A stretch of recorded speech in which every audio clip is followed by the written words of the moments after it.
Bienvenue cette semaine dans le zoo de Monsieur Reptile, où on vous présente une nouvelle espèce de serpent.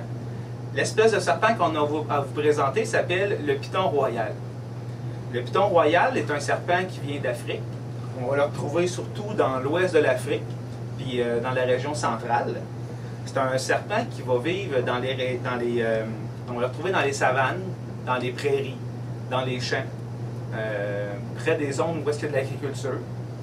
Ce serpent-là va préférer les endroits où est-ce qu'il n'y a pas beaucoup d'arbres. Les grosses forêts tropicales intenses ne l'attireront pas, parce que c'est un serpent qui a un mode de vie qui est plutôt terrestre.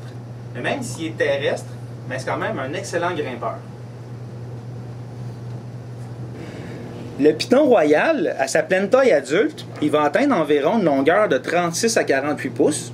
Ça représente là 1,20 m à 1,50 m. La femelle, quand elle va se reproduire, elle va pondre en moyenne de 6 à 7 œufs. Mais ça peut aller jusqu'à 15 œufs.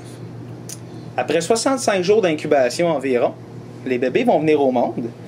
Ils mesurent généralement de 8 à 12 pouces. Puis qu'est-ce qui est particulier chez les pythons royales? Comme son nom l'indique en anglais, on va l'appeler le ball python. C'est un de ses moyens de défense. Il va se rouler en boule, puis il va mettre sa tête au centre pour se protéger. En milieu naturel, ça va le protéger de ses prédateurs.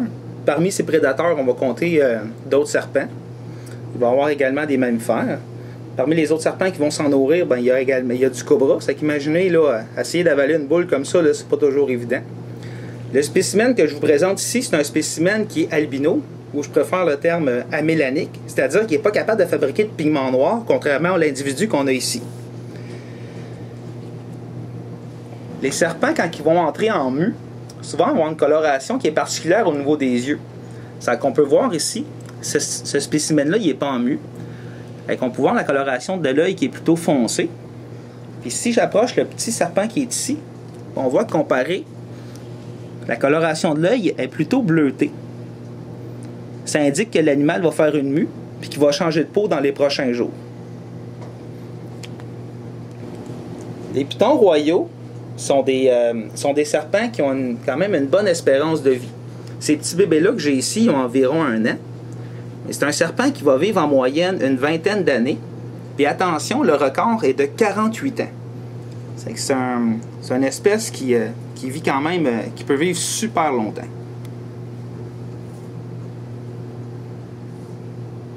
Bon. Les pythons royaux en Afrique, c'est intéressant de savoir qu'ils ont une certaine importance économique. Ces animaux-là vont être exportés d'Afrique comme animaux de compagnie en Europe, aux États-Unis et également au Japon. On va également tuer les pythons royaux pour leur peau, le cuir. Ils vont servir de nourriture.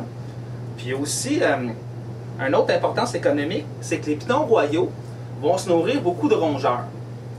En étant sur le tour des champs, ils vont manger des rongeurs qui pourraient nuire à l'agriculture. Il y a même des endroits en Afrique où est-ce que des gens, quand ils vont trouver des pythons royaux, ils vont les apporter près des réserves de grains pour faire un contrôle des rongeurs. Sûr, c'est difficilement quantifiable à savoir combien d'argent est sauvé parce que le python royal mange des rongeurs, mais les gens ont conscience que son rôle dans l'écosystème va nous aider à garder notre nourriture pour les humains. Il y a également des petits, à certains endroits en Afrique, où est-ce que les pythons royaux sont admirés. Puis c'est considéré, quand il y a un python royal qui rentre dans ta maison, c'est considéré comme une bénédiction. C'est que sur ce, ça va être la fin de la capsule éducative de Monsieur Reptile de cette semaine. Je vous invite à nous revenir la semaine prochaine, où on va vous présenter une nouvelle espèce de reptile.